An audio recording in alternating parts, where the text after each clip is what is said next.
clear. Now we have the fourth one, the hexagonal closed pack structure, right? Now, not all metals have unit cell with the cubic symmetry, right? Previously, what we discussed, it was having cubic, right? The structure was how it was, somehow it was cubic like this, right? But in this case, we don't have the cubic. So some material, they have the unit cell is hexagonal. Like the top and bottom faces of the unit cell consist of 6 atoms that form a regular hexagon and surround a single atom in the center. As I told you, what we have? 6 atoms. This one, 1, 2, 3, 4, 5, 6. So these 6 atoms combinedly form a hexagon, right? And in the center of these 6 atoms, we have one another atom. So this is actually one plane of the hexagonal closed pack structure. Another plane that provides 3 additional atoms to the unit cell is situated between the top and bottom plane. Now, similarly, we have the bottom plane like this one. This is the top plane, and we have the bottom plane here, this one. But between these two planes, we have another plane in which we have 3 additional atoms. And the 3 additional atoms are in the center of the 2 planes. They are not at the edges, right? So means the 3 atoms are complete atom in the hexagonal closed pack structure. So the atoms in the mid plane have a nearest neighbors atom in both of the adjacent 2 planes. So adjacent 2 planes are this one and this one. So these atoms are connect with the 2 planes. And the equivalent of 6 atoms is contained in each unit cell. 1/6 of each of the 12 top and bottom face corner atoms. So 1/6 means, so the top face, this is the top face. So corner atoms are what? This one, this one, this one, this one. So this is 1/6 part of the atom. As it is hexagonal, so 1/6 part of the atom. And one center atom, this one, half, right? Because it is being cut like this. So this is 1/2 atom is also there. And similarly, the things has been replicated here also. Right? If A and C represent respectively the short and long unit cell dimension, C is the long side and A is the short side of the hexagonal. So the C by A ratio should be 1.6333. However, for some HCP metal, this ratio deviates from the ideal value. And we will do all the calculation, but today this is your homework to find how the C by A ratio is 1.633. At the end, I will show you this is your homework, but we will do the calculation. Now, you see, this is the hard sphere for the hexagonal closed pack structure, and this is the reduced pair. Right? Now, what we have to do, similarly like what we did in the previous case, we have to find the number of atoms in the hexagonal closed pack structure, HCP, you can say in short. We have to find the coordination number and the atomic packing factor. Now, how many total atoms are there? Look here. We have in the A side means the top plane. In the top plane, how many corner atoms are there? 6 corner atoms, right? 1, 2, 3, 4, 5, 6. And one is 1/6 of the atom. So 1/6 is this one multiplied by 6. And at the bottom 1/6 multiplied by 6. Right? And plus you can say the 3 center atoms. Right? Plus you can say for this plane half atom, and for this plane the center one half atom. So 2 atoms. And plus the remaining bottom 1/6 by 6. Or in short, you can say 12 corner atoms multiplied by 1/6. Right? 12 corner atoms, this is 2, yes, you are right. Good. So 12 corner atoms, like 6 at the top plane, 6 at the bottom plane. Multiplied by 1/6, so we get 2 atoms total. Now 2 atoms in the faces. One here in the center we have half atom, and here below at the center we have half atom. So half and half is equal to 1 atom. And 3 atoms, complete atoms are in the center, and we have the 3 atoms. So when we combine all these, we have 6 total atoms in the HCP, right? So in the HCP, how many atoms are there? 6. Clear? It is simple, right? Now the coordination number. We have to understand the coordination number. If you see here the coordination number, if we take example of this one. So let us see with how many atoms it is connected, right? So as I told you, this form of representation is not actually what is the things, right? The atoms are in contact with each other, but this is the reduced sphere, so we just do it for the representation. So these three atoms are also in contact with the center atom because the center atom is in the middle of the three. And now if you extend the whole thing, so we have the first layer, the second layer of three, the third layer, and at the top we will again have three, and then we have again six, right? So it will be this way, it is repeating itself. So now look here, we have A, B, and A again. So the three atoms, then we have the six, one plane, and again we have three, and at the top we have again six, and here again we have six, right? But if we take example of this one atom, this one, and we have to find out with how many atoms it is connected. So it tells us that it is connected with 12 atoms, right? And it is much clearer from this image that it is connected with 12 atoms, right? So the coordination number here in this case is 12. Is it confusing?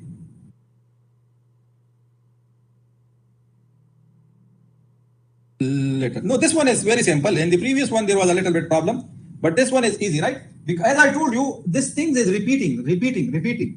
So then you can imagine, right? Now, think this atom will also have coordination number 12, right? But if you look here, you will say how it will have 12. But this happens how? Because the whole thing is repeating, right? So this one is, for some case, this one is the center atom like this. And if you do the calculation for this, it is 6. So for this also it will be 6. For everyone it is 6, right? In 3D, if you imagine, so every atom is the center for another one. So this is how we get the coordination number. But here from this, I think it is very much simple. Now here we have to find the atomic packing factor. And the atomic packing factor, we have the formula, right? The formula is the volume of the atoms in the whole unit cell divided by the total volume of the unit cell. Now we have to do these two things. So first we have what? The formula is the atomic packing factor is equal to 4 by 3 pi r cube. That was for the sphere multiplied by the number of atoms n divided by the total volume of the cube. And here we have the hexagonal, right? Not the cube. So volume of the hexagonal structure. So this is how we find. Now how we find? Look here. I have put it here. Let me do it here. Now the number of atoms in the HCP unit cell is how much? We found it already on the previous slide. It is 6 atoms are there. Total atoms are how much? 6. So volume of the HCP unit cell. Now this unit cell volume we have to find. So volume is equal to, previous case volume was easy. How was the volume? We have a cube, right? So we have the length multiplied by the height multiplied by the width. So A cube was the volume, right? Here in this case, the volume of the hexagonal structure, the whole hexagonal structure we have to find. And in this case, the volume is equal to the area of the hexagonal face, which is this face, right? You see here the bottom plane. So the area of this hexagonal plane multiplied by the height of the hexagonal, multiplied by the height. And it will give us the volume of the whole hexagonal structure, right? So area of the hexagonal face is equal to how much? This is important. So we have the hexagonal structure, this one, right? This is the hexagonal structure. So its area we have to find. And the area of the hexagonal structure is equal to, if you look here, we have how many triangles here? 1, 2, 3, 4, 5, and 6. So area of all these 6 triangles will give us the area of the whole face, right? And if we have this area, we multiply it with the height and we get it the volume. Now look, we have to find the area of the triangle. So if we take a triangle, let's say this one triangle. So area of the triangle is how much? You know it is BH divided by 2 or half BH. So BH divided by 2 is the area, right? Here in this case, B is what? A. So it is A, height is height, H divided by 2, right? Now, This we can write 1 over 2 A and H, right? We can write in this way. So now what is H? We have to find the H, right? So this is important. Now look into the things, right? Here look, if the whole structure is hexagonal, we have 6 triangles. So all the triangles are equilateral, this one. And the angle is 60 degree, right? So if all the angles are 60 degree, so means this angle is also 60 degree, right? This angle, let me zoom in a little bit. Now this angle is 60 degree.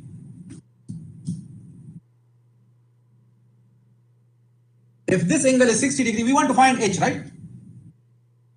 So if we take sine theta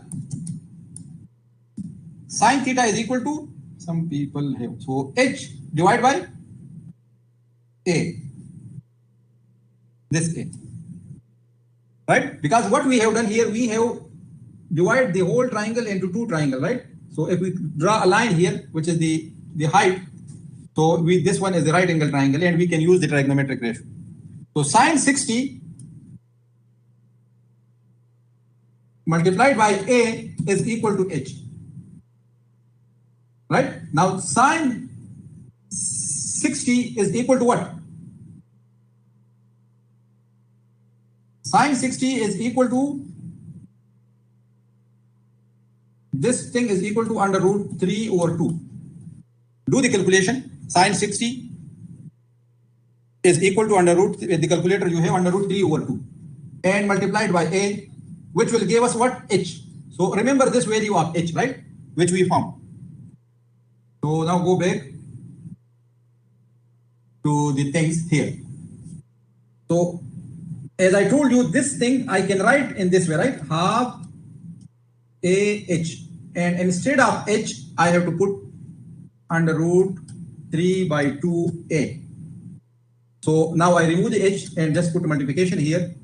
So what I have, this 2 and this 2, it will become 4. If I multiply, and A will become A square, right? And under root 3 will be like this. So the area of triangle is how much? The area of the triangle in simple word, it is equal to A square under root 3 divided by 4. This is the area of a single triangle. Now, if this is the area of the single triangle, so we have 6 triangles. So we just multiply with 6, right? So this just multiply with 6, you will get the area of the whole hexagonal structure, and it is here. 6 multiplied by A square under root 3 divided by 4. Now this is what? This is the area of the plane, the bottom plane, right? But we want volume. So this area multiplied by C. So what we have done here, we have this area, this one, which is this one, and just we multiply with C. Right? Further we simplify. Instead of C, we put this value, 1.633 into A. So I put A, this value. So this is what? This is the volume of the HCP, the total HCP. Right? The volume of the HCP. Why the height is, this is your assignment for today. Yeah, here keep this in mind, that why there is a proof, right? But I want you guys to work a little bit and find the proof. It is geometrical thing, right? So the atomic packing factor is equal to the total atoms, right? How many atoms are there in the HCP and their volume? So we have 6 atoms multiplied by the volume of each sphere, 4 by 3 pi r cube, 4 by 3 pi r cube, and divide by the total thing under root 3 by 4 multiplied by 6 into this, the calculation what we have done here. They have just simplified this one, right? So this is how we find the HCP, the atomic packing factor. And for this one, the value is simple, same like the previous one, the FCC, 0.74. So in the FCC and HCP, atomic packing factor is same. And this is how we calculate it, right? Now, this is the atomic packing factor for the HCP. Any confusion in this one?